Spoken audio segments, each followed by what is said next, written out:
لازم انسان کے لیے اس کی محنت کے بقدر اس سے ملتا ہے۔ انسان جس کام کے لیے جتنی محنت کرے گا اللہ تبارک و تعالیٰ اس سے دے دیں گے۔ یہ دنیا کے دو نظام چل رہے ہیں، ایک وہ ظاہری نظام ہے جو آپ کو اور ہمیں سب کو نظر آ رہا ہے، دوسرا نظام خدا کا تکوینی نظام ہے۔ ٹھیک ہے، ان دونوں نظاموں پر یقین رکھنا ضروری ہے کہ اللہ تبارک و تعالیٰ نے دنیا کو اس طرح بنایا ہے کہ اس کے لیے اگر کوئی کافر ہے، کوئی مسلمان ہے، کوئی ملحد ہے، کوئی دہریہ ہے، کوئی اللہ کو مان رہا ہے یا نہیں مان رہا، لیکن اگر وہ محنت کرے گا، منصوبہ بندی کرے گا، پلاننگ کرے گا تو دنیا اس سے مل جائے گی۔ لیکن آخرت میں جنت صرف انہیں ملے گی جو اللہ پر ایمان رکھتا ہو، یقین رکھتا ہو، حضرت محمد صلی اللہ علیہ وسلم پر یقین رکھتا ہو۔ وہ جو 6-7 چیزیں بتائی گئی ہیں، آمنت باللہ و ملائکتہ و کتبہ و رسلہ والیوم الآخر والقدر خیرہ و شرہ من اللہ تعالی والبعث بعد الموت، ان 7 چیزوں پر ایمان رکھنا ضروری ہے۔ لیکن دنیاوی ترقی کے لیے، دنیاوی کامیابی کے لیے ان میں سے کسی پر ایمان رکھنا ضروری نہیں ہے۔ تو یہی وجہ ہے کہ کافر، ملحد اور خدا کے منکر، کسی کو نہ ماننے والے، کوئی بھی قوم ہے، بت پرست ہے یا کوئی بھی ہیں، لیکن وہ دنیا کے لیے جو محنت کریں گے دنیا انہیں مل ہی جائے گی۔ ہم بات کر رہے ہیں کہ ہم مسلمانوں کا اللہ تبارک و تعالیٰ نے بتایا ہے کہ دین اور دنیا دونوں کی ترقی کرنی چاہیے، دونوں میں کامیابی حاصل کرنی چاہیے۔ ربنا آتنا فی الدنیا حسنہ وفی الآخرۃ حسنہ، ہمارا جو ایک بیانیہ ہے وہ یہ ہے، ہمارا جو نیریٹو ہے وہ یہی ہے کہ ہم مسلمانوں کو مثالی ہونا چاہیے، دینی اعتبار سے بھی، دنیاوی اعتبار سے بھی۔ ہمارے اعمال ایسے ہونے چاہیے کہ ہم آخرت بھی حاصل کر سکیں، اور ہمارے کام ایسے ہونے چاہیے، منصوبے ایسے ہونے چاہیے کہ ہم دنیا میں بھی کسی کے محتاج نہ ہوں، کسی کے دستے نگر نہ ہوں۔ سب سے پہلے ہم نے یہ بتایا تھا کہ آپ نے خواب دیکھنے ہیں، آپ نے سپنا دیکھنا ہے۔ دنیا کی ساری بڑی چیزوں کا آغاز سپنے سے، سوچ سے، وچار سے، غور و فکر سے ہوتا ہے۔ دنیا کی ساری ترقیاں، دنیا کی ساری چیزیں، جدید ترین ترقی، جدید ترین سائنس، اسی کی مرہون منت ہے۔ جب خواب دیکھ لیا تو اس کے بعد ضروری ہوتا ہے کہ آپ پلاننگ کریں، آپ منصوبہ بندی کریں۔ گزشتہ کل ہم نے بتایا تھا کہ منصوبہ بندی 3 قسم کی ہوتی ہے، لانگ ٹرم منصوبہ بندی، مڈ ٹرم منصوبہ بندی اور شارٹ ٹرم منصوبہ بندی۔ 20-25 سال کا ویژن بنانا، پوری زندگی کا ویژن بنانا، اور کسی ایک کام کو اپنا مشن بنا لینا، اور اس کے بعد اس میں لگ جانا، جت جانا۔ 2 سال کا منصوبہ بنانا، 3 سال کا منصوبہ بنانا، 1 مہینے کا، 1 دن کا، اور 1 گھنٹے کا، اور پھر اس طرح۔ جب آپ نے منصوبہ بھی بنا لیا، خواب بھی دیکھ لیا ہے، عمل ضروری تکمیل تمنا کے لیے، ورنہ رنگین خیالات سے کیا ہوتا ہے۔ آپ نے منصوبہ بنا لیا، شیخ چلی کا خواب آپ نے دیکھا، اور سب کچھ آپ نے کیا کہ میں یوں کروں گا، یوں کروں گا، یوں کروں گا، لیکن ایک کہتے ہیں نا جیسے قرآن میں فَاسْأَلُوا أَهْلَ الذِّكْرِ إِن كُنتُمْ لَا تَعْلَمُونَ، تمہیں کسی چیز کے بارے میں معلوم نہیں ہے تو اہل علم سے پتہ کرو، اہل فن سے معلوم کرو۔ ایک چیز کا آپ نے منصوبہ بنا لیا ہے، ایک فن میں آپ نئے داخل ہو رہے ہیں، دوسرا وہ ہے کہ جو کئی سالوں سے، بلکہ ان کی کئی نسلیں اس میں ہوگی وہ کام کر رہی ہے۔ اگر وہ آپ کام کرنا چاہتے ہیں تو آپ کو چاہیے کہ ان سے رہنمائی لے رہے ہیں، کنسلٹنسی لے لیں۔ بہت سارے ادارے پاکستان میں، دنیا بھر میں موجود ہیں، وہ آج کل ایسے ادارے بھی موجود ہیں، ایسے افراد بھی موجود ہیں جو آن لائن آپ کو رہنمائی فراہم کر سکتے ہیں، تو آپ ان سے رہنمائی لے لیں۔ تو آج کا جو ہمارا موضوع ہے، نشست نمبر جو 5 ہے، اس کا موضوع یہ ہے کہ ہم رہنمائی کن سے اور کیسے لیں۔ رہنمائی لینے کے لیے ادارے ہوتے ہیں، اداروں میں ظاہر بات ہے کہ وہ افراد ہوتے ہیں، ٹھیک ہے۔ افراد میں کسی ادارے میں چلے جاتے ہیں، آپ اپنا مسئلہ سامنے رکھتے ہیں، وہاں لوگ بیٹھے ہوتے ہیں، وہ تفصیلات سنتے ہیں، اور آپ کے جو حالات ہوتے ہیں، آپ کا جو سرمایہ ہوتا ہے، اس کے بارے میں آپ کو کنسلٹنسی رہنمائی فراہم کرتے ہیں اور ایک معقول فیس آپ سے لے لیتے ہیں۔ آج کل تو ہر چیز کی رہنمائی کے لیے، کنسلٹنسی کے لیے ادارے بنے ہوئے ہیں۔ مثال کے طور پر آپ کا بچہ ہے، بچے کو آپ کیا بنانا چاہتے ہیں، بچے کی طبیعت کیا ہے، ٹھیک ہے، اور بچے کا مزاج کیا ہے، بچہ دلچسپی کیوں نہیں لے رہا، تو آپ اداروں میں جاتے ہیں، وہ مختلف سوالات آپ سے کرتے ہیں، آپ کے بچوں سے سوالات کرتے ہیں، پوچھتے ہیں، ماحول کا جائزہ لیتے ہیں، اور پھر آپ کو بتا دیتے ہیں کہ بچے کا دماغ، بچے کا جو ذہن ہے وہ اس کام کے لیے ہے، تو لہذا بچے کو آپ یہ والی تعلیم دیں۔ اور کسی کا بچہ خراب ہو جاتا ہے، بری عادات میں اللہ نہ کرے مبتلا ہو جائے، تو کیا ہوتے ہیں، اپنے بزرگوں کے پاس لے کے جاتے ہیں، بڑوں کے پاس لے کے جاتے ہیں، استادوں کو بتاتے ہیں، پھر اس کی وہ کیئرنگ کونسلنگ کرتے ہیں اور کنسلٹنسی ان کو فراہم کرتے ہیں، رفتہ رفتہ وہ بچہ بہتر ہونا شروع ہو جاتا ہے۔ تو آج کے دور میں، آج مراد 2023 میں ہر چیز کے لیے ادارے بنے ہوئے ہیں۔ اگر کوئی چیز آپ کو نہیں آتی تو اداروں کے پاس جائیں۔ ابھی مجھے ویزا لگوانا تھا انگلس جانے کے لیے، مجھے نہیں پتا تھا کہ ویزا کیسا لگنا ہے۔ پہلے جو ویزے میں لگواتا تھا وہ خود فارم بھرتا تھا، تو وقت بدل گیا، حالات بدل گئے، ہمارے پاس اتنا وقت نہیں ہے، اور اس کی جو زبان ہوتی ہے ویزے کی وہ کچھ مشکل ہوتی ہے، بہت ساری چیزیں ہوتی ہیں، اس میں ٹائم لگ جاتا ہے، یعنی ہفتہ ڈیڑھ ہفتہ لگ جاتا ہے وہ کاغذات جمع کرنے میں، بھرنے میں۔ تو میں نے کہا کیوں نہ جو ویزا لگانے والے ادارے ہوتے ہیں ان میں سے میں کسی ایک سے رابطہ کروں۔ میں نے تلاش کیے تو مجھے ایک ادارہ مل گیا، ٹھیک ہے، میں نے دیے کے نمبر پر رابطہ کیا، میں نے کہا مجھے فلاں ملک کا ویزا چاہیے اور آپ نے کاغذات وغیرہ بھرنے ہیں، تو انہوں نے کہا ٹھیک ہے آپ آ جائیں۔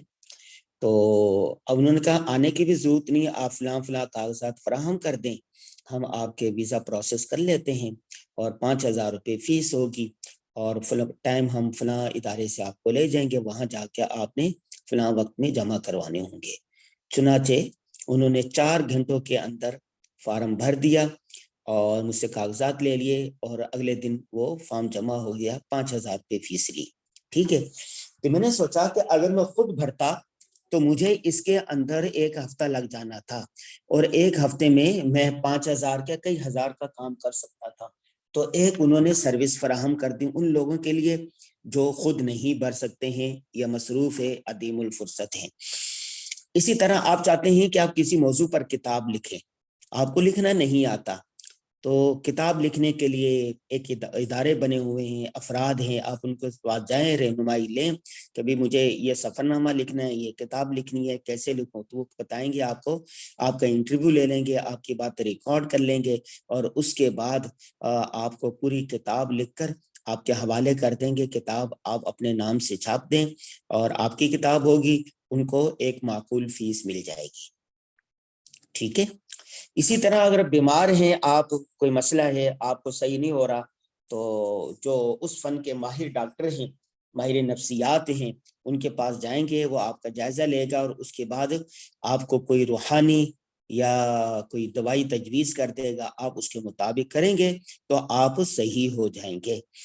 آپ کوئی کاروبار کرنا چاہتے ہیں، آپ کے پاس سرمایہ نہیں ہے، آپ کے پاس آئیڈیاز شاندار ہیں کہ میں یہ کام کروں، یہ کروں، یہ کروں، یہ کروں، آئیڈیاز تو ہیں، سرمایہ نہیں ہے، یا آپ کے پاس سرمایہ تو ہے لیکن آئیڈیا نہیں ہے، کام کیسے کروں، کون کرے، تو ادارے موجود ہیں، مختلف بینک موجود ہیں، غیر سودی ادارے بھی موجود ہیں، آپ ان کے پاس چلے جائیں، ایسے افراد بھی موجود ہیں، ادارے بھی موجود ہیں، آپ ان سے بات چیت کریں، وہ آپ سے سرمایہ لے لیں گے، اور جو بھی طے کر دیا نفع میں طے، جو بھی کتنا فیصد آپ نفع طے کرنا چاہتے ہیں، عموماً 50% ہوتا ہے، تو ان کی محنت ہوگی، آپ کا سرمایہ ہوگا، نفع جو ماہانہ ہوگا وہ 50-50 ہو جائے گا، 50-50%، یا آپ کی محنت ہوگی، ان کا سرمایہ ہوگا اور نفع آدھا ہو جائے گا، یا 30%، 40%۔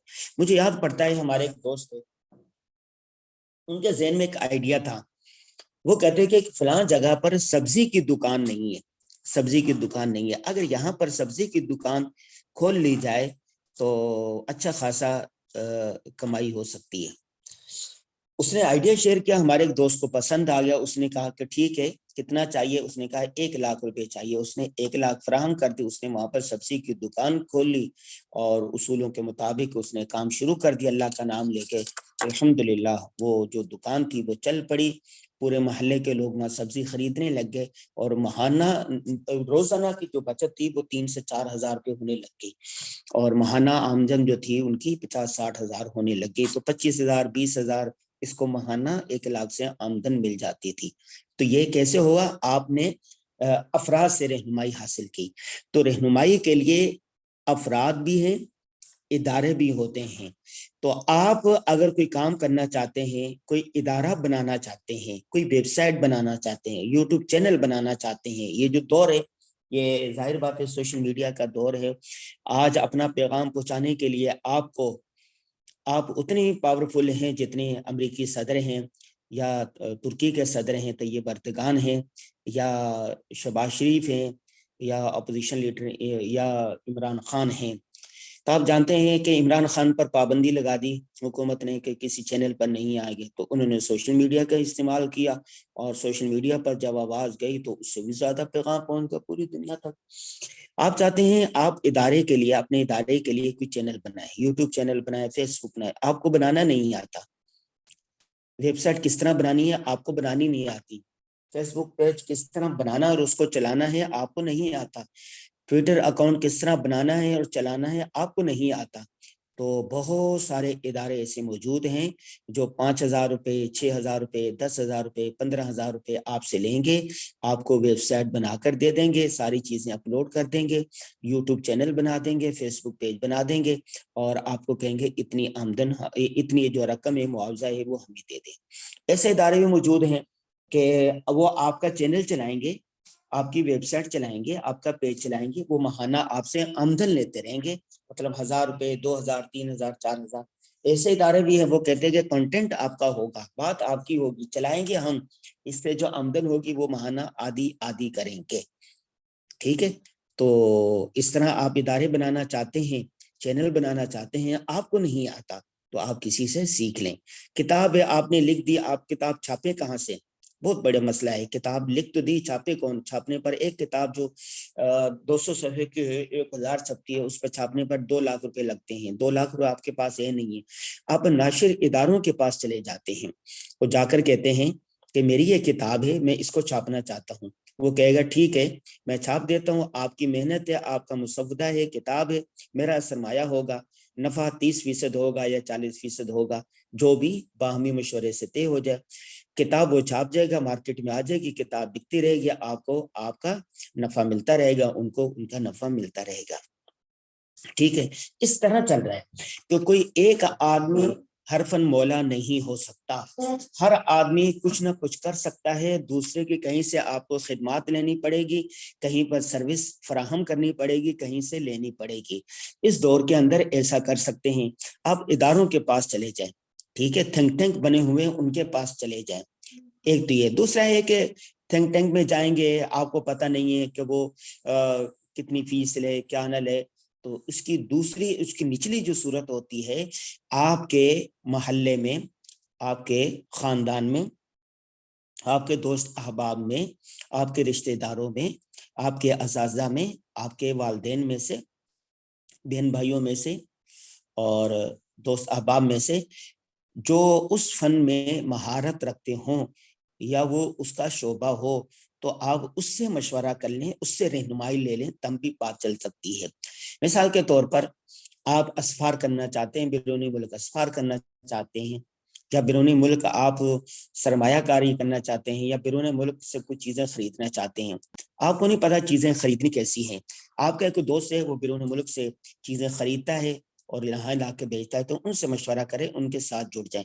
ہمارے استاد کہا کرتے تھے کہ جو اہل علم، اہل فن ہیں، اس کا نکو بن جاؤ، اس کا گلاس اٹھانے والا بن جاؤ، اس کا جوتا سیدھا کرنے والا بن جاؤ، اس کی خدمت میں آ جاؤ، رفتہ رفتہ وہ سارے گر، وہ سارے فن آپ کو آ جائیں گے۔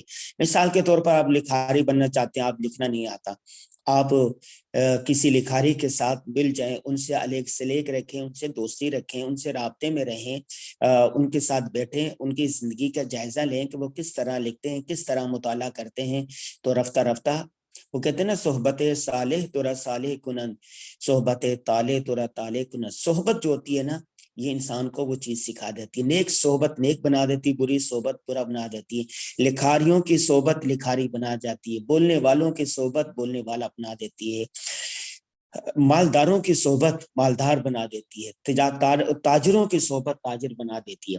آپ 10 دن کسی ٹرک ڈرائیور کی صحبت میں رہیں، 10 دن کے بعد آپ اسی طرح سوچنے لگیں گے، اسی طرح بولنے لگیں گے. 10 دن آپ دانشوروں کی صحبت میں رہ لیں، 10 دن آپ کسی سیاستدان کی صحبت میں رہیں، 10 دن کے بعد آپ اسی طرح بولنے لگیں گے، اسی طرح سوچنے لگیں گے. ٹھیک ہے. تو آپ اگر کاروبار کرنا چاہتے ہیں تو ان کی کاروباری شخصیات کے ساتھ تعلق رکھیں. اگر آپ اپنا کوئی ادارہ بنانا چاہتے ہیں تو جن کے ادارے ہیں ان سے راہ و رسم رکھیں، ان سے ملیں چلیں. ٹھیک ہے. تو آپ وہ ہو جائیں گے. تو جو کام آپ کرنا چاہتے ہیں اس فن کے جو لوگ ہیں، اس فن کے جو افراد ہیں، ان کے ساتھ الیک سلیک رکھیں، ان کے ساتھ چلیں، ان کے ساتھ دوستی رکھیں، فون پر رابطہ رکھیں، واٹس ایپ پر رابطہ رکھیں، ان سے ملیں جلیں. تو آہستہ آہستہ آپ بھی اسی طرح ہونے لگ جائیں گے. وہ کہتے ہیں کہ آج کل سائنس نے اس بات کو تسلیم کیا ہے کہ 2 لوگ بیٹھے ہوئے ہیں، 2 لوگ، ایک غبی ہے ایک ذہین ہے. آپ بیٹھے ہوئے ہیں، جس کے دماغ جتنا تیز ہوگا وہ دوسرے کا اثر اسی طرح قبول کرے گا. اگر ذہین جو آدمی ہے اس کی صلاحیت زیادہ، ذہن تیز ہے، تو غبی آدمی جب ذہین لوگوں کی صحبت میں بیٹھے گا آہستہ آہستہ وہ بھی ذہین ہونے لگے گا. اگر آپ غبی لوگوں کی صحبت میں بیٹھتے ہیں کہ آہستہ آہستہ آپ بھی غبی ہو جائیں گے. ہمارے استاد کہا کرتے تھے کہ ڈاکٹر عبدالقدیر خان کو اگر اب ان کی وفات ہو چکی، جب وہ حیات کہتے تھے اگر ان کو چاہتے کہ پہاڑوں میں چھوڑ دیا جائے اور ہر طرف پہاڑ ہی پہاڑ ہوں تو ان کی سائنس فلسفہ اور یہ جو ساری چیزیں ہیں نا وہ نکل جائیں گی. ایک عالم دین ہے، علم پڑھانے والا ہے، اس کو آپ کمرے میں بند کرتے ہیں، ٹھیک ہے، اور اندھیرا کمرہ ہو تو وہ کیا کرے گا؟ وہ سارا علم اس سے بھولنے لگے گا. اگر لوگوں میں کھول دیں تو وہ علم پھیلائے گا. ٹھیک ہے. تو جو کام آپ کرنا چاہتے ہیں اس کے لیے رہنمائی اداروں سے لیں، افراد سے لیں، افراد میں اپنے اساتذہ سے رہنمائی لیں. ایک مثال مجھے یاد آ رہی ہے، اس کتاب میں میرے پاس لکھی بھی ہوئی ہے، وہ کتاب میں لکھی بھی ہوئی ہے. ہمارے ایک شاگرد تھے، انہوں نے جرنلزم کا کورس کیا. جرنلزم کے کورس کے بعد وہ گھر چلے گئے، چھٹی ہو گئی. تو وہ عالم دین تھے، کہیں پڑھانے کی جگہ نہیں ملی اور کہیں امامت خطابت بھی نہیں ملی. پریشان ہو کر 6 مہینے کے بعد آئے اور کہنے لگے استاد جی کوئی کام ہی نہیں مل رہا، میں نے صحافت کورس کیا تھا تاکہ سنا صحافیوں کے بڑے مزے ہوتے ہیں، مجھے کہیں نوکری نہیں مل رہی. ہم نے اس سے کہا کہ آپ نے کتنے اداروں کے اندر اپلائی کیا ہے اور کتنے صحافیوں کے ساتھ دوست کیے؟ اس نے کہا کسی کے ساتھ نہیں ہے. میں نے اس سے کہا پریس کلب چلے جائیں. ہر شہر کے اندر، بڑے شہر کے اندر، ضلع کے اندر، کونسل اس کے اندر، تحصیل کے اندر پریس کلب ہوتا ہے. پریس کلب صحافیوں کی، لکھاریوں کی بیٹھک کہلاتی ہے، جیسے ٹی ہاؤس ہے لاہور کے اندر. تو میں نے کراچی کا رہنے والا تھا، میں نے اس سے کہا کہ آپ کراچی پریس کلب جائیں اور کراچی پریس کلب میں جا کے کچھ نہ کریں، وہاں جا کے بیٹھ جائیں. وہاں پر اخبارات ہوتے ہیں، صحافی آتے ہیں، چائے پیتے رہتے ہیں. چائے بہت کم قیمت پر ملتی ہے، کبھی فری بھی مل جاتی ہے. کوئی پریس کرنے کے لیے آئیں گے، پریس کانفرنس کرنے کے لیے لوگ آئیں گے تو وہاں کھانا پینا بھی فری ہوتا ہے. تو وہ بات مان لی اس نے، وہ چلے گیا. ایک دن جا کے بیٹھا، اخبار پڑھتا رہا، ٹی وی دیکھتا رہا، چینل دیکھتا رہا.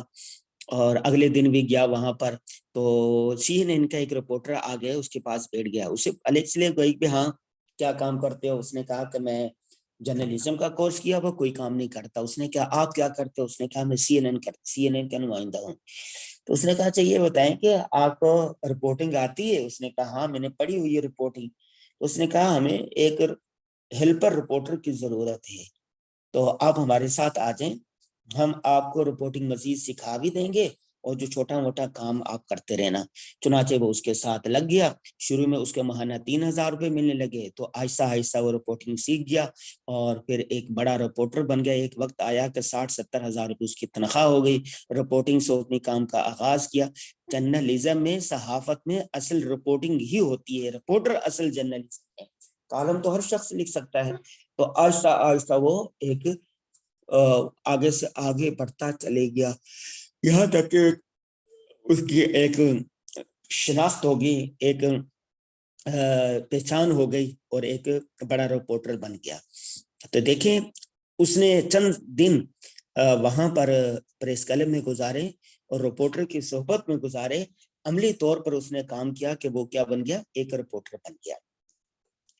اسی طرح ہمارے دفتر میں ایک شخص کام کرتا تھا، اس کا کام تھا چائے لانا، صفائی کرنا۔ وہ راجن پور کا تھا، سراکی تھا، اور اس کی میٹرک پڑھا ہوا تھا اور عمر اس کی 22-23 سال ہوگی۔ ہم نے اس سے سمجھایا کہ بھائی آپ ابرار صاحب، آپ چائے لے کے آتے ہو، صفائی صبح کر لی اور پورا دن بیٹھے رہتے ہو، آپ نے میٹرک کیا ہوا، آپ ایسے کریں کمپوزنگ سیکھ لیں، کمپوزنگ۔ تو اس نے کہا کہ بھائی میں کمپوزنگ کیسے سیکھ سکتا ہوں؟ تو ہم نے اپنے ڈیزائنر کو کہا کہ یہ کمپیوٹر خالی رہتا ہے، یا جب کوئی کمپیوٹر خالی ہو جائے تو اس کو کمپوزنگ سکھائیں، کی بورڈ سکھائیں۔ تو آہستہ آہستہ اس کو ایک دن میں اس نے کمپیوٹر کا تعارف جانا کہ اس کو سی پی یو کہتے ہیں، اس کو ماؤس کہتے ہیں، اس کو کی بورڈ کہتے ہیں، اس کو فلاں کہتے ہیں، فلاں کہتے ہیں، اور فارغ وقت میں اس کا کی بورڈ سیکھ لیا اور آہستہ آہستہ اس نے کمپوزنگ کرنا شروع کر دی۔ کمپوزنگ کرتا رہا، اس کو کمپوزنگ آ گئی۔ چند دن کے بعد ایک اخبار میں اشتہار آیا کہ فلاں ادارے کو، نشریاتی ادارے کو ایک کمپوزر کی ضرورت ہے۔ اس نے جا کے سی وی جمع کروا دی کہ بھئی میں کمپوزنگ مجھے آتی ہے، میں کمپوزنگ کرنا چاہتا ہوں۔ تو اس کی اس وقت تنخواہ یہاں پر کوئی 4,000 کے قریب تھی، اور وہاں پر کمپوزنگ پر وہ 13,000 بھی لگ گیا۔ کمپوزنگ بھی کرتا رہا، ساتھ ساتھ ڈیزائننگ بھی کرتا رہا، اور ڈیزائنروں کے دفتر میں جب کام کرتے ہیں تو ظاہر بات ہے ڈیزائنر بھی ہوتے ہیں نا، تو الیک سلیک ہو جاتی ہے۔ آپ ڈیزائننگ کرتے ہوئے دیکھتے ہیں، کچھ وہاں سے سیکھ لیتے ہیں، کوئی چیز نہ آئے تو ہر دفتر میں 2-4 لوگ ایسے ہوتے ہیں جو کہتے ہیں کہ نیچے والوں کو اوپر لے کر آئیں، جن کو نہیں آتا اپنے علم کے صدقے کے طور پر ان کو سکھا دیتے ہیں۔ تو ڈیزائنر بن گیا، اور آہستہ آہستہ پھر ایک وقت آیا کہ اس نے اپنا کوچنگ سینٹر کھول لیا کہ جس میں وہ کمپوزنگ سکھاتا تھا، ڈیزائننگ سکھاتا تھا، اشتہارات بنا کے دیتا تھا، اشتہارات ڈیزائن کرتا تھا۔ تو یہ دیکھیں یہ کیا ہوا، یہ صرف صحبت کی وجہ سے ممکن ہو سکا۔ تو اگر آپ چاہتے ہیں، آپ مرد ہیں، آپ خاتون ہیں، آپ طالب علم ہیں، آپ طالبہ ہیں، آپ کچھ بھی ہیں، آپ اسٹوڈنٹ ہیں، تو آپ سب سے پہلے آپ نے جب گول طے کر لیا کہ مجھے یہ بننا ہے، اور اس کے بعد آپ نے حکمت عملی اپنائی، اور اس کے بعد رہنمائی کے لیے آپ کو ضرورت ہوگی کسی نہ کسی کی، تو اداروں سے رہنمائی لے لیں، افراد سے رہنمائی لے لیں، اور تیسری چیز ہوتی ہے کتابیں۔ آپ کو کوئی ادارہ نہیں مل رہا کہ جس سے آپ رہنمائی لیں، ٹھیک ہے، اس کی فیس ہوتی ہے اداروں کی، آپ کا فیس ہے نہیں، یا آپ کی دسترس نہیں ہے، آپ کی پہنچ نہیں ہے وہاں تک کہ آپ کیا کریں، وہ لے لیں، وہاں جا کے کنسلٹنسی لے سکیں۔ تو آپ افراد بھی آپ کے پاس نہیں ہے، یا کوئی فرد ہے، کوئی شخص ہے، یا کوئی استاد ہے، یا کوئی اور ہے، لیکن آپ کو وہ لفٹ نہیں کرواتا، آپ کو بتاتا نہیں ہے، تو ایسی صورت کے اندر آپ رہنمائی لے سکتے ہیں کتابوں سے۔ کتابیں بہترین دوست ہے، کتابوں سے رائے عامہ ہموار ہوتی ہے، اور کتاب تنہائی کی دوست ہے۔ کتاب سے انسان بہت کچھ سیکھتا ہے۔ کتاب بھی تو انسانوں نے لکھی ہوتی ہے نا، کتاب کے اندر بھی تو انسان اپنے تجربات بیان کرتا ہے نا۔ ادارے جو ہوتے ہیں، ادارے بھی کتابیں لکھتے ہیں نا، اس کے اندر اپنے جو لوگ ہوتے ہیں، اپنے کامیاب لوگ ہوتے ہیں، وہ اپنی آپ بیتیاں لکھتے ہیں یا لکھواتے ہیں۔ اس میں کیا ہوتا ہے کہ وہ اپنے سارے تجربات جو ہوتے ہیں اس کتاب کے اندر لکھ دیتے ہیں تاکہ لوگ اس سے رہنمائی لیں۔ اور جو دانشور ہوتے ہیں وہ کیا کرتے ہیں، اپنی کتاب کے اندر اپنی دانشوری ساری بکھیر دیتے ہیں، اور جو کامیاب لوگ ہوتے ہیں وہ اپنی کتاب کے اندر وہ سارے تجربات بھی لکھ دیتے ہیں اور ناکامیاب بھی لکھ دیتے ہیں۔ کسی نے کہا کہ ایڈیسن ہے نا، ایڈیسن کے بارے میں غالباً آتا ہے کہ انہوں نے کہا کہ میں نے کتاب کے اندر وہ اتنے فارمولے 999 فارمولے لکھ دیے ہیں سارے، جس پر جو مجھے ناکامیاں ہوئی تھی، یہ ساری چیزیں ناکامیاں میں نے لکھ دی ہے کہ یہ تجربات کوئی آگے لوگ نہ کریں، اس لیے کہ یہ تجربات ناکام ہوئے ہیں، کوئی اپنی صلاحیتیں اس پر صرف نہ کرے۔ لہذا انہوں نے 999 تجربات جو تھے وہ لکھ دیے کہ یہ ناکام تجربے، اس پر محنت نہ کریں، اس کے علاوہ تجربات آزمائیں۔ جو کاروبار کرنے والے ہوتے ہیں وہ سارے اپنے تجارت کے گر لکھ دیتے ہیں کہ میں نے یہ کام کیا، یوں کیا ناکام ہوئے، یوں کیا ناکام ہوئے۔ اسی طرح جو سیاستدان ہوتے ہیں وہ بھی اپنی آپ بیتی میں ساری چیزیں بیان کر دیتے ہیں۔ تو اس لیے کتابیں پڑھنے سے بھی انسان بہت کچھ سیکھ جاتا ہے۔ بلکہ آج تو یہ ہے کہ زبیدہ آپا کے ٹوٹکے کی بھی کتاب ملتی ہے۔ زبیدہ آپا نے بتا دیا ہے کہ اگر آپ کے سر میں خشکی ہے تو اس کے لیے یہ ٹوٹکا استعمال کریں، اگر آپ کے ناخن خراب ہے تو اس کے لیے یہ ٹوٹکا استعمال کریں، اگر یہ چیز ہے تو آپ اس کے لیے یہ چیز استعمال کریں، اگر آپ نے دودھ دلاری بنانی ہے تو اس طرح کریں، اگر یہ چیز کرنی ہے تو یہ کریں۔ تو ساری چیزیں اس نے بھی لکھ دی ہے کہ یہ ریسیپی کیا ہے، فلاں کھانے کی یہ ریسیپی ہے، فلاں ڈش کی یہ ریسیپی ہے۔ اور اسی طرح آج یوٹیوب پر بھی آپ کو مل جائے گی، فیس بک پر بھی مل جائے گی، آپ گوگل پہ چلے جائیں، سرچ کریں کہ مجھے وائٹ کڑھائی بنانی ہے، اس کا نسخہ کیا ہے، تو وہاں پر بناتے ہوئے ویڈیو بھی آ جائے گی، آڈیو بھی آ جائے گی، لکھا ہوا طریقہ کار بھی مل جائے گا آپ کو، اور اس پر کتابیں بھی مل جائے گی۔ آپ وہ بتائے گئے طریقہ کار کے مطابق وہ چیز بنائیں تو وہ چیز گھر بیٹھے آپ کو بن جائے گی۔ اسی طرح آپ ادارہ بنانا چاہتے ہیں، ادارہ سازی کیسی ہوتی ہے، اس کا جو ایک وہ ڈھانچہ ہوتا ہے، ادارے کا ڈھانچہ جو ہوتا ہے وہ کیسا ہوتا ہے، اس کی جو ہرارکی ہوتی ہے وہ کیسی ہوتی ہے، ادارے کے سب سے پہلے کون ہوگا، اس کے ماتحت کتنے شعبے ہوں گے، اس کے ماتحت کتنے شعبے ہوں گے، اس کے ماتحت کتنے شعبے ہوں گے، کتنے شعبے ہوں گے، اس کا سربراہ کون ہوگا، اس کے اختیارات کیا ہوں گے، اور اسی طرح اس کی جو تنخواہ ہے وہ کیا ہوگی، اس کی مراعات کیا ہوگی۔ تو اس طرح انٹرنیٹ پر بھی، کتابوں میں بھی بشیر جمعہ نے تنظیم اوقات پر اور تنظیم سازی پر، تنظیم ادارے سازی پر کتابیں لکھ دی ہیں بے شمار، 15-20 کتابیں ہیں بشیر جمعہ کی، آپ انٹرنیٹ پہ لکھیں بشیر جمعہ، اور انہوں نے ساری کتابوں کے اندر لکھ دی کہ ادارے کیسے بنتے ہیں، اور ایک ادارہ اگر بنانا چاہتے ہیں تو کتنے افراد اس کے لیے درکار ہوتے ہیں۔ تو آپ وہاں سے مزید انہوں نے یہ کیا بشیر جمعہ نے کہ جو کتابیں لکھی تھی انہوں نے ان کتابوں کو پریزنٹیشن کی صورت میں ڈھال دیا ہے، پریزنٹیشن بنا دی، جیسے ہم نے پرسوں ترسوں آپ کو پریزنٹیشن دی تھی، پوری کتاب ہے ہماری منظم ہونے کے فن پر، اس کی پریزنٹیشن بنا لی، 30-40 سلائیڈ پر مشتمل، اس کا خلاصہ اس کے اندر بیان کر دیا اور پریزنٹیشن آپ کو دے دی، اور کہا کہ اگر آپ ان اصولوں پر عمل کریں اور یہ چیز کر لیں اور ڈائری کا انتخاب کر لیں تو اپنے اوقات کو آپ منظم کر سکتے ہیں، اور منظم آدمی زیادہ کم وقت میں زیادہ کام کر سکتا ہے، اور لیکن منتشر آدمی، بکھرا ہوا آدمی اندرونی طور پر، ذہنی طور پر خود بھی تباہ ہوتا ہے، دوسروں کو بھی تباہ کرتا ہے۔ ٹھیک ہے، تو آپ نے پریزنٹیشن بنا دی، اس پر آپ نے عمل کر لیا۔ تو کتابوں کے اندر آپ جو چیزیں ساری آپ کو وہاں سے مل جاتی ہے، پریزنٹیشن میں مل جاتی ہے، لیکچر میں بھی مل جاتی ہے، آج کل بہت سارے لیکچر اس موضوع پر موجود ہیں۔ کتابوں سے رہنمائی کے میں چند واقعات آپ کو سناتا ہوں جو میں نے، ہماری جو یہ کتاب ہے صحافت ایسے سیکھیں، اس کے اندر موجود ہے۔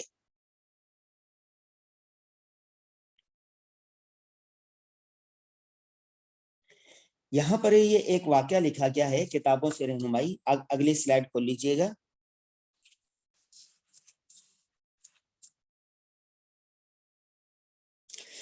یہ جو کتاب ہے اس کے اندر مولانا وحید الدین صاحب نے ایک واقعہ لکھا ہے، ان کی کتاب ہے۔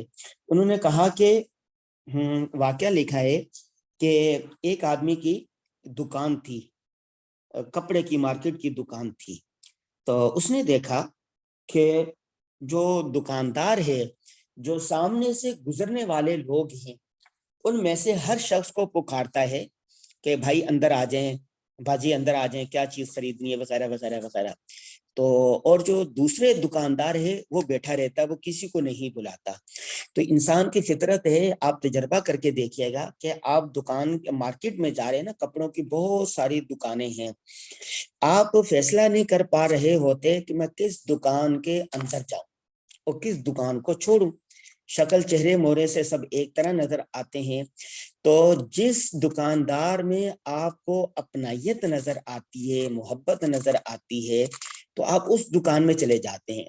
تو جیسے بہت سارے دکاندار ہوتے ہیں، کپڑوں کی مارکیٹ ہے، تو ایک دکاندار آپ کو بلا رہا ہے کہ آئیے آئیے بہن آئیے، آئیے صاحب آئیے دیکھیے یہ کپڑا آپ آ جائیں دیکھ لیں, سمجھ میں نہ آئے تو چلے جائیے. تو وہ جو ہوتا ہے نا, جو خریدار ہوتا ہے, جو گاہک ہوتا ہے, وہ ادھر فوراً آ جاتا ہے. کیوں؟ انسان کی فطرت ہے کہ اس کو اپنائیت, اس کو اعتماد چاہیے ہوتا ہے, اور یہ شخص اس کو اعتماد دے رہا ہے. جب اس نے اعتماد دے دیا تو کیا ہوا, وہ شخص وہاں پر چلے گیا, اس نے چیزیں دکھائی اور مناسب ریٹ ہوا, بھاؤ تاؤ ہو گیا, ٹھیک ہے, ورنہ دوسری دکان پر, ورنہ واپس بھی آ سکتا ہے. مولانا وحید الدین صاحب نے یہ لکھا ہے کہ جو اگر آپ کوئی دکان کھولنا چاہتے ہیں, انہوں نے فارمولہ لکھا کہ آپ کو چاہیے کہ آپ اپنے گاہکوں کے ساتھ اپنائیت والا رویہ اپنائیں اور ان کو بلائیں. اب یہ ہمارے ایک ساتھی ہیں, دوست ہیں, وہ کہتے ہیں کہ میں نے جب یہ کتابیں پڑھی تو میری دکان تھی, دودھ کی دکان تھی, تو جو بھی سامنے سے گزرتا تھا تو ہم ان کو بلاتے تھے, تو اس طرح رویہ اپنایا تو وہ دکان چل پڑی.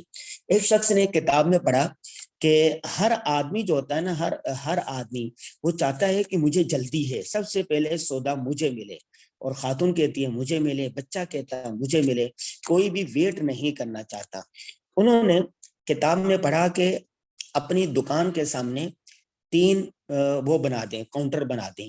ایک کاؤنٹر کے سامنے لکھا مردوں کے لیے, دوسرے کاؤنٹر کے سامنے لکھا خواتین کے لیے, تیسرے کاؤنٹر پر لکھا کہ یہ بچوں کے لیے ہے.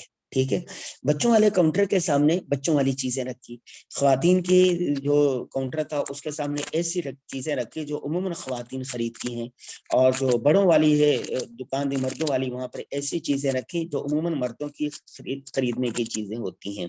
دوسری بات یہ کہ ہر آدمی, اگر 4 مرد آگے, ہر ایک کو جلدی ہوتی ہے. مثلا کریانے کی دکان ہے تو سب کو کیا چاہیے ہوگا, چینی چاہیے, پتی چاہیے, فلاں چاہیے, کسی کو آدھا کلو چاہیے, کسی کو 5 کلو چاہیے, کسی کو اتنے چاہیے.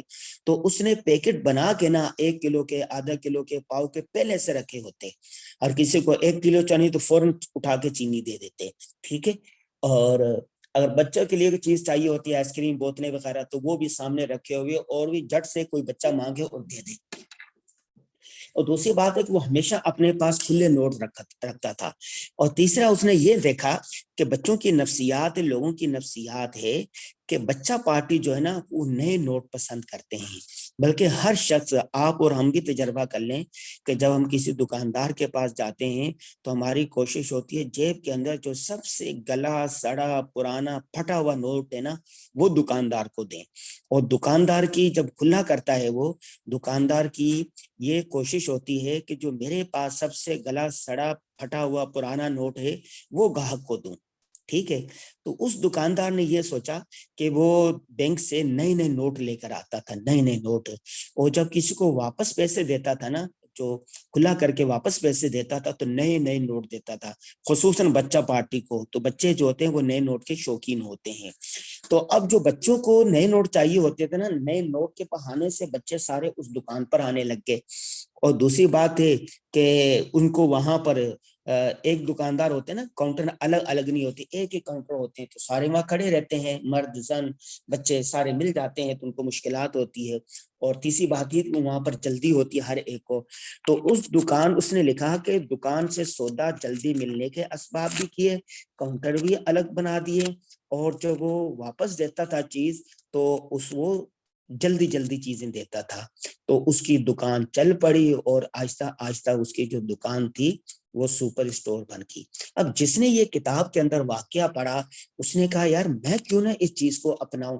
تو جب اس نے اس کے پڑے ہوئے واقعے سے رہنمائی لی, اپنی دکان کو, اپنی جو دکان ہوتی ہے یا اپنا اسٹور ہوتا ہے, اس کو اس انداز سے اس نے ڈیزائن کیا, تو اس کا کاروبار بھی چل پڑا. دیکھیں یہ رہنمائی اس نے کہاں سے لی, کتاب سے لی. اسی طرح ایک اور کتاب میں کسی نے واقعہ پڑھا کہ ہر جو فروٹ خریدنے والا ہوتا ہے, سبزی خریدنے والا ہوتا ہے, اس کی خواہش ہوتی ہے کہ مجھے اچھی سے اچھی چیز ملے اور تھوڑی سی زیادہ ملے.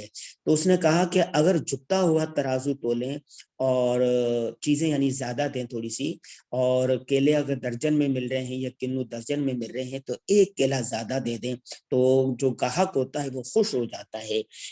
تو اس نے یہ بھی کہا کہ ہر آدمی جو ہوتا ہے نا وہ کوشش کرتا ہے کہ بھاؤ تاؤ کرے, کچھ نہ کچھ کم کروائے. مثلا آپ کیلا لینے گئے تو آپ نے کہا کیلے کیسے درجن ہیں, تو آپ نے کہا 100 روپے، وہ بولے گا کوئی رعایت کر لیں، تو آپ نے کہا اچھا کہ بھائی 90 روپے دے دیں، اس نے کہا نہیں نہیں میں تو 90 دوں گا، آپ نے کہا ٹھیک ہے 90 دے دیں، 80 روپے دے دیں، تو 80 روپے میں آپ نے 1 درجن کیلے دے دیے، تو آپ نے درجن کیلے گننے کے بعد تھیلی میں ڈالے اور ایک اچھا سا کیلا نکال کے اور اس کی تھیلی میں ڈال دیا۔ اب جو گاہک ہے نا وہ 2 وجہ سے آپ سے خوش ہوگا، ایک تو یہ کہ اس کو اضافی کیلا مل گیا ہے، دوسرا یہ ہے کہ اس نے بھاؤ تاؤ کیا، اس نے کم کروانے کی کوشش کی اور آپ نے کم کر دیا، ٹھیک ہے۔ تو اب فروٹ والے 10-15 ٹھیلے والے ہوں گے تو وہ جو فروٹ خریدنے والے ہوگا نا وہ ہمیشہ آپ کے پاس آئے گا، دوسرا بھی آپ کے پاس آئے گا، تیسرا بھی آئے گا، تو آپ کی دکان چل پڑے گی۔ کس نے یہ پڑھا؟ تو اس نے چنانچہ اس نے بھی یہی فارمولہ اپنایا اپنی دکان کے ساتھ، اپنے سبزی کے ساتھ، یا کسی ٹھیلے کے ساتھ، یا ریڑھی کے ساتھ، تو اس کا بھی یہ فارمولہ کام، اس فارمولے پر عمل کیا تو اس کی بھی دکان چل گئی، اس کا بھی کاروبار چل پڑا، ٹھیک ہے۔ تو دیکھیں اس نے یہ رہنمائی کہاں سے لی؟ کتاب سے لی۔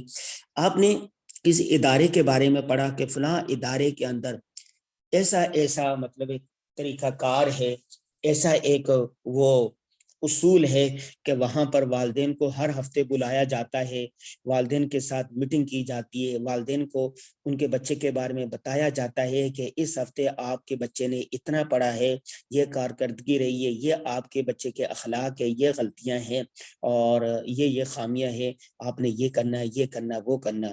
تو ہفتہ وار والدین کو بلا کر بچے کی کارکردگی سے ان کو آگاہ کیا جاتا ہے، تو لہذا والدین مطمئن ہوتے ہیں۔ اور جب فیس پڑھانی ہوتی ہے تو والدین کو بلا کر میٹنگ کی جاتی ہے اور کہا جاتا ہے کہ دیکھیں مہنگائی اتنی ہوگی، ایسی ہوگی، ایسی ہوگی، بچوں کے لیے ہم نے یہ سہولت رکھی ہے، یہ، تو والدین خوشی خوشی اس کو قبول کر لیتے ہیں۔ تو گویا اگر کسی والدین کو یا بچوں کے سرپرستوں کو ان کو اعتماد میں لے کر کوئی چیز چلائی جائے تو وہ تیر بہدف نسخہ ثابت ہوتی ہے، لوگ اس کو مان لیتے ہیں۔ چنانچہ اس نے کتاب میں پڑھا، اس کا اسکول تھا، اس کا مدرسہ تھا، اس نے بھی اس چیز کو اپلائی کیا۔ پہلے جو لوگ فیس نہیں دیتے تھے انہوں نے فیس دینا بھی شروع کر دیا۔ پہلے اگر بچے آپ کے یہاں سے بھاگ جاتے تھے، ڈراپ ہو جاتے تھے، اسکول سے نکل جاتے تھے، تو آئندہ سے اسکول میں رہنے لگے۔ اب یہ اس نے رہنمائی جو لی ہے، یہ رہنمائی کسی سے نہیں لی، نہ کسی ادارے سے رہنمائی لی ہے اور نہ کسی شخص سے رہنمائی لی ہے، اس نے یہ رہنمائی لی ہے کہاں سے؟ کتاب پڑھ کر۔ تو کتاب پڑھ کر بھی آپ یہ کیا کر سکتے ہیں؟ یہ رہنمائی لے سکتے ہیں۔ سمجھ میں آئی بات؟ اسی طرح یہ کتابوں سے رہنمائی میں نے اشفاق احمد کی کتاب میں پڑھا کہ جب وہ اٹلی میں رہتا تھا تو اس کو ہر مہینے تنخواہ ملتی تھی، اس کی کیا کہتے ہیں، پہلی تاریخ کو تنخواہ ملتی ہوتی تھی۔ جب تنخواہ ملتی ہوتی تھی تو وہ آدمی جو تھا وہ وہاں جوا سینٹر میں چلے جاتا تھا اور جوا کھیلتا تھا جا کے۔ ایک جواری تھا، وہ جوا کھیلتے کھیلتے وہ جتنے پیسے سے وہ ہار گیا۔ تو جوے کے اندر یہ ہوتا نا کہ ممکن ہے ابھی جیت جاؤں، ابھی جیت جاؤں، ابھی جیت جاؤں، تو لیکن ایسا ہوا کہ وہ سارے پیسے ہار گیا۔ اس نے کہا چلو میرے پاس گاڑی ہے، گاڑی لگاتا ہوں، گاڑی بھی ہار گیا۔ اس نے کہا چلو میرے پاس مکان ہے، مکان لگاتا ہوں، مکان بھی ہار گیا۔ حاصل یہ کہ جتنی چیزیں تھی وہ ساری جوے کے اندر ہار گیا۔ جوے خانے سے جب وہ جواری تھکا ہارا ہوا نکلا، باہر چلنے لگا تو اس کو پیشاب آیا۔ تو باہر ممالک میں آپ دیکھتے ہیں نا کہ ٹوائلٹ بنے ہوتے ہیں، واش روم بنے ہوتے ہیں، ایک سکہ ڈالیں گے دروازہ کھل جائے گا اور پھر کیا ہوگا، تو آپ واش روم کریں گے، واپس آ جائیں گے، دروازہ بند ہو جائے گا۔ اب اس نے دیکھا کہ اس کے پاس ایک سکہ بھی نہیں ہے، 1 روپے کا سکہ بھی نہیں ہے کہ وہ دروازے کو اس میں ڈالے اور دروازہ کھل جائے۔ وہ بہت پریشان ہوا، پریشانی کے عالم میں گھوم رہا تھا ادھر ادھر، تو اچانک اس کو زمین پر پڑا ہوا ایک سکہ مل گیا۔ اس نے سکہ اٹھایا، سکوں کو صاف کیا اور وہ سکہ صاف کر کے ہاتھ میں پکڑا اور واش روم کی طرف چلنے لگا۔ جب واش روم کے قریب گیا، اندر سے کوئی آدمی تھا وہ جو واش روم میں بیٹھا تھا، قضائے حاجت کے لیے گیا تھا۔ اس نے دروازہ کھلا چھوڑ کر کہا ہے کہ آپ آئیے، ٹھیک ہے۔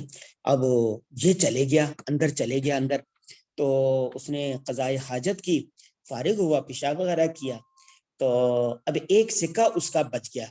اس نے کہا کہ چلو ایک سکہ تو آ گیا ہے نا، جو دوبارہ جوا خانے میں گیا اور ایک سکے سے اس نے کھیلنا شروع کر دیا، یہاں تک کہ ایک سکے سے دوسرا سکہ آ گیا، پھر تیسرا سکہ آ گیا، یہاں جیتے جیتے جیتے وہ جو زیرو ہو گیا تھا، کک پتی تھا، وہ کروڑ پتی بن گیا۔ جب کروڑ پتی بن گیا تو وہاں سے وہ اٹھا اور اس نے کہا بس آج سے میں توبہ تائب ہوتا ہوں، آج سے میں جوا نہیں کھیلوں گا، اور ہمیشہ ہمیشہ کے لیے اس نے جوا سے توبہ تائب ہو گیا۔ اب اشفاق احمد لکھتے ہیں کہ بتائیں اس کا محسن کون ہے، جس نے اس کو ایک سکہ فراہم کیا، جس نے وہ اس کے لیے سکہ پھینکا، وہ اس کا محسن ہے، یا وہ شخص اس کا محسن ہے جس نے اس کے لیے دروازہ کھلا رکھا تھا، دروازہ کھول کر اسے کہا تھا کہ آپ اندر آ جائیں۔ آپ بتائیں اس کا محسن کون ہے؟ ٹھیک ہے، اگر وہ سکہ اس کے جو ملا تھا یا کسی نے دیا تھا، وہ سکہ واش روم میں ڈالتے اور دروازہ کھل جاتا، واش روم کرتا اور ختم ہو جاتا۔ اس آدمی نے جس نے اس کے لیے تھوڑی سی راحت کی، دروازہ کھلا رکھا، تو کہتے ہیں کہ وہ اس کا محسن ہے۔ اس پر اس نے کہا ہے، اشفاق احمد نے پوری وہ ایک چیز لکھی ہے، لکھنے کے بعد اس نے کہا ہے کہ لوگوں کے لیے دروازہ کھلا رکھیں، لوگوں کے لیے اپنا دل کھلا رکھیں، لوگوں کے لیے آسانیاں پیدا کریں، لوگوں کو محبت دیں، لوگوں کو عقیدت دیں، لوگوں کو چاہت دیں۔ آپ کوئی مہمان آتا ہے تو مہمان کے دروازے پر جا کر مہمان کا استقبال کریں، مہمان کے لیے دروازہ کھولیں، مہمان کے لیے سیٹ خالی کریں، مہمان کو دروازے پر چھوڑ کر آئیں۔ جب آپ کسی کو محبت دیں گے، کسی کو عقیدت دیں گے، کسی کو اپنائیت دیں گے، کسی کو چاہت دیں گے، تو اس سے آپ کا کام چلے گا، آپ کے دل میں محبت آئے گی اور آپ کامیاب ہو جائیں گے۔ تو آپ نے دیکھا ہوگا کہ جو آدمی کسی کے لیے کسی کو اچھے نام سے پکارتا ہے، اس کے لیے کھڑا ہو جاتا ہے، اس کے لیے دروازہ کھولتا ہے، اس کے لیے آسانیاں پیدا کرتا ہے، اس کی مشکلات کو دور کرتا ہے، تو وہ کیا ہوتا ہے، لوگ اس سے محبت کرنے لگتے ہیں۔ ٹھیک ہے، تو یہ جو واقعہ تھا، یہ واقعہ جس نے یہ واقعہ پڑھا، اور یہ دیکھیں یہ واقعہ کسی نے بتایا نہیں ہے اس کو، اس نے صرف یہ واقعہ ایک کتاب کے اندر پڑھا ہے، کتاب کے اندر اس نے پڑھا، اس نے کہا آئندہ سے میں میٹھے بول بولوں گا، آئندہ سے میں لوگوں کو محبتیں دوں گا، آئندہ سے میں اپنی مثبت سوچ رکھوں گا، کسی کو تنگ نہیں کروں گا، اپنے اچھے اخلاق اپناؤں گا۔ وہ کہتے ہیں نا کہ اچھے اخلاق والے کے زہر بھی بک جاتی ہے، اور زہریلا بولنے والوں کا شہد بھی نہیں بکتا۔ تو یہ کتاب آپ نے اپنائی، یہ کتاب آپ نے پڑھی، اور یہ جو کتاب آپ نے پڑھی تھی اور اس پر عمل کیا، اس واقعے کو دیکھ کر آپ نے اس کو عمل کر لیا اس پر، تو پھر کیا ہو گیا، آپ کی زندگی بدل گئی، آپ کا کاروبار چل پڑا۔ اسی طرح میں نے ایک کتاب میں پڑھا، واصف علی واصف کا ایک مشہور مقولہ ہے، ایک کتاب میں پڑھا میں نے، ایک کتاب میں تو کیا پڑھا، اس نے لکھا تھا کہ پریشانیاں حالات سے نہیں خیالات سے آتی ہیں۔ کسی کو جو پریشانی ہوتی ہے نا، وہ حالات سے نہیں آتی، پریشانی خیالات سے آتی ہے۔ مثال کے طور پر میں ایک آپ کو مثال دوں، کسی کا ایک سرمایہ تھا، دکان تھی یا پیسے تھے، وہ ضائع ہو گئے، گم ہو گئے، یا کسی کا دوست بچھڑ گیا، یا کسی کے جو گاڑی تھی وہ ٹکرا گئی، کوئی حادثہ ہو گیا، یا کسی کا اللہ نہ کرے والد مر گیا، کوئی بڑا نقصان ہو گیا، نقصان ہو گیا۔ اب دو صورتیں ہیں، ایک تو یہ ہے کہ آپ نے کہا ما قدر اللہ، جو ہمارے مقدر میں تھا ہو گیا، کوئی بات نہیں، انا للہ و انا الیہ راجعون، دنیا سے سب نے جانا ہے، اگر میرا والد چلے گیا تو کوئی قیامت تو نہیں آگی نا، نبی گئے، اولیاء گئے، صلحاء گئے، انبیاء گئے، سارے چلے گئے، کلو نفس ذائقۃ الموت، جو شخص دنیا میں آیا اس نے جانا ہے، یہ کہا اور ان کو دفنا دیا، اللہ اللہ خیر صلی اللہ، عیسیٰ علیہ السلام کے ذہن پر بوجھ نہیں لیا، گاڑی کا حادثہ ہو گیا، آپ نے کہا کوئی بات نہیں، کسی کی غلطی تھی، غلطی سے ہو گیا، نادانی میں ہو گیا، اب رونے دھونے سے کیا ملتا ہے، اب پچھتائے کیا ہو جب چڑیاں چگ گئی کھیت۔ اس نے کہا ہو گیا سو ہو گیا، گاڑی کھڑی کی، بن جائے گی، آیا، نماز پڑھی، قرآن پڑھا اور آرام سے سو گیا۔ آپ کو کچھ نہیں ہوا، پریشان نہیں ہوا۔ دوسرا آدمی ہے، اس نے کہا ہائے میرا باپ مر گیا، اب کیا ہوگا، یہ کیا ہوگا، فلاں کیا ہوگا، ایسا کیا ہوگا، گاڑی لگ گئی اس پر، اتنے پریشان سوچ رہا ہے، سوچ کر رات بھر اس کو نیند نہیں آئی۔ جب رات بھر اس کو نیند نہیں آئی، ذہنی پریشانی ہو گئی۔ آپ جانتے ہیں جب انسان کا دماغ پریشان ہوتا ہے تو اس کا پیٹ بھی خراب ہو جاتا ہے، کھانا ہضم نہیں ہوتا، اور ذہنی پریشانی کی وجہ سے اس کو نیند نہیں آئی، نیند نہ آنے کی وجہ سے بھوک نہیں لگی، بھوک نہ لگے وجہ سے آپ نے کھانا نہیں کھایا، کھانا ہضم نہیں ہوا، پریشان رہنے لگے، آپ کو بخار ہو گیا، آپ ٹینشن میں آ گئے، ٹینشن کے لیے دوائی کھانے لگے، اور آہستہ آہستہ آپ بیمار ہونے لگے، آپ کے چہرے کا رنگ ختم ہونے لگ گیا، آپ ڈپریشن میں چلے گئے، ٹینشن میں چلے گئے۔ اب کیا ہوا، یہ پریشانی کیوں آئی ہے؟ یہ جو حالت ہونی تھی، جو واقعہ ہونا تھا، وہ تو ہونا تھا تو ہو گیا، ٹھیک ہے۔ پریشانیاں حالات سے نہیں خیالات سے آتی ہیں۔ اگر خیالات کو آپ جھٹ دیتے، چھوڑ دیتے، ٹھیک ہے، تو دیکھیں ایسا ہی آج پوری دنیا میں ٹینشن، ڈپریشن، اسٹریس وغیرہ کے مریض بڑھ رہے ہیں۔ ان کا اصل سبب ذہنی اور دماغی پریشانیاں ہی بتایا جاتا ہے۔ آپ نے دیکھا ہو کہ بعض لوگ ہر حال میں مسکراتے رہتے ہیں، ہر وقت مطمئن رہتے ہیں، حالات جیسے بھی ہوں ان پر کوئی فرق نہیں پڑتا۔ اس کی اصل وجہ یہ ہوتی ہے کہ وہ پراگندہ خیالات کو دماغ سے نکال باہر کرتے ہیں۔ جب سے ہم نے، اس نے لکھا اس شخص نے کہ جب سے اس نے یہ واصف علی واصف کا یہ جملہ پڑھا کہ حالات، پریشانیاں حالات سے نہیں خیالات سے آتی ہیں، میں نے اس وقت سے ٹینشن لینا چھوڑ دی اور میری ٹینشن میں 80% کمی ہو گئی، ٹھیک ہے۔ تو اب یہ اس نے کہیں کسی اللہ والے سے نہیں سنا، کسی شخص سے نہیں سنا، کسی ادارے نے اس کو وہ نہیں کیا، لیکن اس نے صرف اور صرف ایک کام کیا۔ وہ کام کیا کیا؟ کتاب پڑھی، کتاب میں وہ واقعہ پڑھا، اور واقعے کے جو واقعہ تھا اس کو پڑھنے کے بعد اس کو اپنے حالات پر منطبق کیا، اور منطبق کرنے کے بعد کیا ہو گیا، منتخبی کرنے کے بعد اس نے کہا کہ آئندہ حالات جیسے بھی ہو، جس حال میں جینا مشکل ہو اس حال میں جینا لازم ہے۔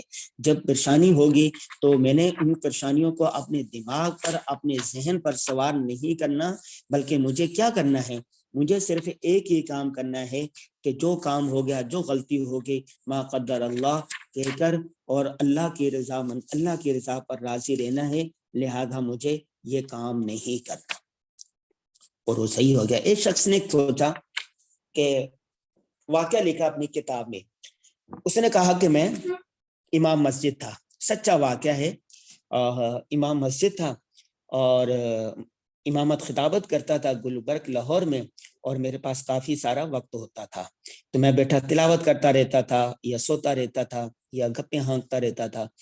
کہا کہ ایک دن ایک آدمی آئے اور اس نے کہا کہ مولوی صاحب میرے والدین کی وفات ہو گئی ہے، اور میں نے اپنے والدین کے حق ادا نہیں کیے، جس پر مجھے بہت پریشانی ہے۔ میں چاہتا ہوں کہ والدین کے جو حقوق ہے وہ ایک صفحے پر لکھے جائیں اور اس کا پوسٹر بنوایا جائے، اور اس کو پھر میں جگہ جگہ تقسیم کروں، تاکہ جن کے والدین حیات ہیں وہ ان کی قدر کریں اور وہ ان کی خدمت کریں۔ آج جو میں پچھتا رہا ہوں میری طرح کسی اور کو پچھتانا نہ پڑے۔ تو انہوں نے کہا مولوی صاحب مجھے قرآن والدین کے جو حقوق ہے، والدین کی جو فرائض ہے وہ مجھے نکال کے دے دیں۔ انہوں نے کہا ٹھیک ہے۔ کہتے ہیں کہ میں نے فضائل اعمال کھولی، فضائل صدقات کھولی، مجھے یہاں سے کچھ والدین کو حقوق مل گئے، اور پھر وہاں پر ایک کتاب میری لائبریری میں رکھی گئی تھی تو اس کا نام تھا حقوق العباد۔ حقوق العباد کو کھولا تو وہاں پر مختلف لوگوں کے حقوق تھے، حقوق الوالدین بھی مجھے نظر آ گئے۔ وہ سارے والدین کے جو حقوق تھے میں نے ایک صفحے پر لکھے، لکھنے کے بعد میں نے اس کو کہا کہ یہ لے لیں بھائی۔ اگلے دن میں نے اس کو پیش کر دیا۔ اس نے کہا مولوی صاحب آپ ایسے کریں، اس کو کہیں سے نہ کمپوز کروا لیں، اور کمپوز کروا کے ایک پوسٹر بنا کے اس پر مجھے دے دیں۔ مولوی صاحب کہتے ہیں کہ میں نے کہا کہ یار مجھے تو پتہ نہیں ہے، بہرحال اس نے کہا کہ میں آپ کو پیمنٹ دوں گا، آپ کو معاوضہ دوں گا۔ میں مارکیٹ چلے گیا، مارکیٹ میں پتہ کیا کہ یہ کمپوزنگ کہاں سے ہوتی ہے، پتہ چلا فلاں جگہ ایک دکان ہے وہاں سے کمپوزنگ ہو جاتی ہے۔ اس نے کمپوزنگ کروائی، اسی سے ڈیزائننگ کروائی، اور پھر ایک پوسٹر سا بنا کے لا کے اس کو دے دیا۔ کہتے ہیں کہ انہوں نے کہا کہ یہ ایک پوسٹر بن گیا ہے، اس کو تو ہم مسجد میں لگا دیں گے، لیکن اس پوسٹر کو چھپوانا ہے اچھے کاغذ پر، اگر اس کو چھپوا لیا جائے تو ہم جگہ جگہ اس کو تقسیم کریں گے۔ کہ مجھے یہ پتہ نہیں تھا، چونکہ اس نے میرے ذمہ لگا دی، اور پہلے مجھے اس نے پیسے دے دیے تھے، مجھے 1000 روپے بنتے تھے میرے کام کے، تو اس نے مجھے، جس نے یہ کام کروایا تھا، اس نے مجھے 5000 روپے دے دیے، اور جبکہ میری امامت کی تنخواہ 3500 تھی۔ تو میں بڑا خوش ہوا، میں نے اتنا سا کام کیا ہے اور مجھے 5000 روپے مل گئے ہیں، اور مجھے بڑی ایک وہ ہی کہ میں ایسے کام کیوں نہ کروں۔ کہتے ہیں کہ میں نے وہ پتہ کیا کہ پریس کہاں ہوتا ہے، کس طرح چھپتی ہے، اور میں نے سارا طریقہ کار معلوم کیا، اور معلوم کرنے کے بعد جا کے وہ میں نے چھپوائے، اور چھپوانے کے بعد 500 یا 1000 کی تعداد میں جو بھی تھے ان کو لا کے دیے۔ کہا کہ یہاں سے میں نے، اس نے کہا کہ میں نے جب یہ کتاب میں پڑھا تو میرے ذہن میں ایک واقعہ آیا کہ یہ پرنٹنگ کا جو کام ہے میں بھی یہ کرنا شروع کر دوں۔ کہا کہ میں نے پہلے فوٹو کاپی کی مشین لگائی، اور آہستہ آہستہ پھر میں نے پرنٹنگ شروع کی، پرنٹنگ میں کام کیا، اور ایک وقت آیا، 10-12 سال کا وقت آیا کہ اس کے بعد میں نے پرنٹنگ پریس لگا لیا، ایک مشین رکھ لی جو 4 کلر تھی، 4x4 چاہتی تھی۔ اور پھر میں نے کہا کہ مال کہاں سے ملتے ہیں، مختلف جو کمپنیاں ہوتی ہیں دوائی بنانے والی جو لاہور میں ہوتی تھی، کہ میں وہاں پر چلے جاتا اور ان کو کہا کہ میرا پرنٹنگ پریس ہے، وہاں سے میں ان کے جو دواؤں کے اوپر وہ ہوتے ہیں نا، ڈبے ہوتے ہیں، دواؤں کے ڈبے ہوتے ہیں، وہ میں نے چھاپتا تھا۔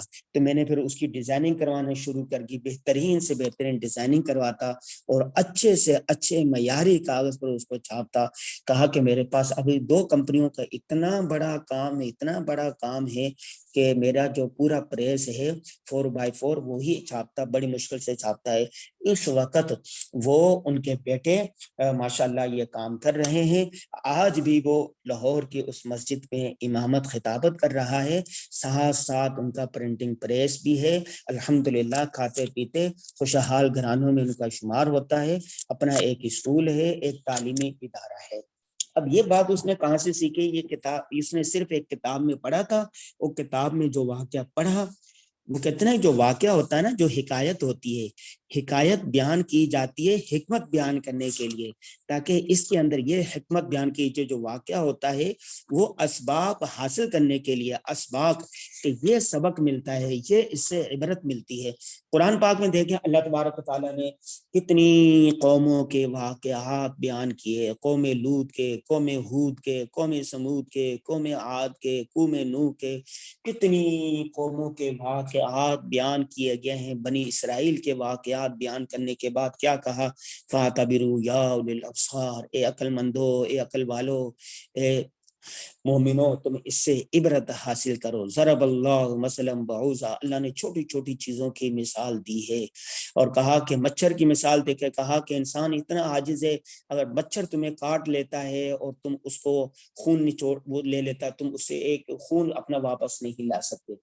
سورہ نمل کی مثال دی ہے کہ کس طرح ایک شہد کی مکھی کا نظام ہوتا ہے، اور سلیمان علیہ السلام کے لشکر کی مثال دی ہے، فلاں کی مثال دی ہے، فلاں کی مثال دی ہے۔ یہ ساری مثالیں دینے کے بعد، اور اصحاب کہف کا واقعہ دیکھو بیان کیا ہے، بیان کرنے کے بعد کیا کہا گیا ہے کہ عبرت حاصل کرو۔ تو بادشاہ کو بھی کہا کہ کسی کے ظلم میں نہیں آنا چاہیے، اگر کوئی ظلم کرتا ہے تو ان کو چھپ جانا چاہیے، ظلم سے بچنے کے لیے جو اچھے سے اچھا راستہ ہو وہ اپنانا چاہیے۔ اور یہ کہا کہ بنی اسرائیل کی طرح جو اللہ تبارک و تعالیٰ نے حکم دے دیا ہے بس حکم پر عمل کرو، زیادہ سوال نہیں کرنے چاہیے۔ جو انسان زیادہ سوال کرے گا وہ اتنی مشکلات میں رہے گا۔ اللہ تبارک و تعالیٰ نے بنی اسرائیل کو کہہ دیا تھا تم گائے ذبح کر دو، اور کوئی سی گائے پکڑ کے ذبح کر دیتے مسئلہ حل ہو جاتا۔ انہوں نے کہا کہ گائے کیسی ہو، لال ہو، پیلی ہو، نیلی ہو، ایسی ہو، ویسی ہو، فلاں فلاں فلاں فلاں فلاں، جتنا پوچھتے گئے اتنی مشکلات میں پھنستے چلے گئے، دستے چلے گئے۔ اس لیے اللہ تبارک و تعالیٰ نے جو اصول بتائے ہیں کامیابی کے، ان پر آنکھیں بند کر کے عمل کرنا چاہیے۔ جو اہل دنیا نے، اہل علم نے، اہل فن نے دنیاوی ترقی کے اصول بتائے ہیں، ضوابط بنائے ہیں، قوانین بنائے ہیں، ان پر بھی ہمیں عمل کرنا چاہیے۔ ہے عمل ضروری تکمیل تمنا کے لیے، ورنہ رنگین خیالات سے کیا ہوتا ہے۔ تو انسان اگر منصوبہ بندی کرے، انسان سوچے، غور و فکر کرے، اللہ تبارک و تعالیٰ نے جگہ جگہ دیکھو ہمیں کیا کہا تم تدبر کیوں نہیں کرتے، تم غور و فکر کیوں نہیں کرتے، تم سوچتے کیوں نہیں ہو؟ آج اس کائنات کے اندر جتنی ترقی ہے، مادی ترقی ہے، دوسری ترقی ہے، یہ ساری ترقیاں یہ غور و فکر کا نتیجہ ہے۔ تو آپ نے آج سے غور و فکر بھی کرنا ہے، منصوبہ بندی بھی کرنی ہے، اور اس کے بعد منصوبے بنا کر عملی اقدامات بھی کرنے ہیں۔ عملی اقدامات کے لیے اگر کوئی مشکلیں آ جائیں، کوئی رکاوٹیں آ جائیں، تو ان رکاوٹوں کو دور کرنے کے لیے، اپنے منصوبوں کو بہتر کرنے کے لیے آپ نے مختلف اداروں سے رہنمائی بھی لینی ہے، مختلف اساتذہ سے مل کر گائیڈ لائن بھی لینی ہے، اور مختلف علوم و فنون پر لکھی گئی کتابوں سے آپ نے اسباق بھی حاصل کرنے ہیں، واقعات بھی پڑھنے ہیں، اور پھر کیا کرنے ہیں، آپ نے اس کو وہ بنانا ہے آپ نے، ٹھیک ہے۔ وہ کہتے ہیں نا، شکوائے ظلمت شب سے تو کہیں بہتر تھا، شکوائے ظلمت شب سے تو کہیں بہتر تھا، اپنے حصے کی کوئی شمع جلاتے جاتے، رونا دھونا لگا رہنا، ایسا ہو گیا، ملک ایسا ہو گیا، مہنگائی بڑھ گئی، ایسا ہو گیا، ویسا ہو گیا، ہائے مر گئے، ہائے یہ ہو گیا، رونے دھونے سے کچھ نہیں ہوگا۔ آپ کو انتھک محنت کے ساتھ، حکمت عملی کے ساتھ آگے بڑھنا ہے، جتنا کام کر سکتے ہیں کریں، اپنی صلاحیتوں کو آگے بڑھیں۔ 5 چیزوں کو 5 چیزوں سے پہلے غنیمت جانیں۔ یہ 5 حالتیں ایسی ہیں کہ جو شخص بڑھاپے سے پہلے جوانی کو، جو شخص بیماری سے پہلے اپنی صحت کو، اور جو شخص فقر و فاقہ سے پہلے خوشحالی کو، جو شخص مشاغل اور تفکرات میں مبتلا ہونے سے پہلے وقت کی فراغت کو، موت سے پہلے زندگی کو جان لے گا، اور غنیمت جانتے ہوئے اس پر عمل کرے گا، اور اپنے حصے کا کام کرتا چلے جائے گا، اپنے حصے کی شمع جلاتا چلے جائے گا، وہ دنیا میں بھی کامیاب ٹھہرے گا۔ اللہ تبارک و تعالیٰ اسے ہر قسم کی ترقیاں دیں گے۔ آج کا اس سبق کا پیغام یہی ہے کہ آپ نے مختلف اداروں سے، مختلف افراد سے، مختلف کتابوں سے رہنمائی لینی ہے۔ ہماری یہ جو کتاب ہے جس میں سے آپ دیکھ رہے ہیں، اس کتاب سے بھی آپ کو مختلف رہنمائی مل جاتی ہے۔ ہم نے 25 مختلف موضوعات پر کتابیں رکھی ہیں، کتابیں لکھی ہیں، صحافت کے فن پر، اور زندگی ایسے گزارنے سیریز ہے، کامیابی کتاب ہے، آپ یہ بھی مطالعے میں رکھیں۔ آپ کو جس مصنف کی کتاب اچھی لگے آپ مطالعے میں رکھیے گا۔ ساری کتابیں خوشبو کی طرح ہیں، جو چمن کی طرح ہیں، گلستان کی طرح ہیں، چمن کی جو پھول آپ کو اچھا لگے، جو کتاب اچھی لگے آپ لیں، پڑھیں، استفادہ کریں۔ اللہ تبارک و تعالی ہم سب کو کامیابی عطا فرمائے۔ السلام علیکم ورحمۃ اللہ وبرکاتہ۔ آج کی نشست اختتام پذیر ہوتی ہے۔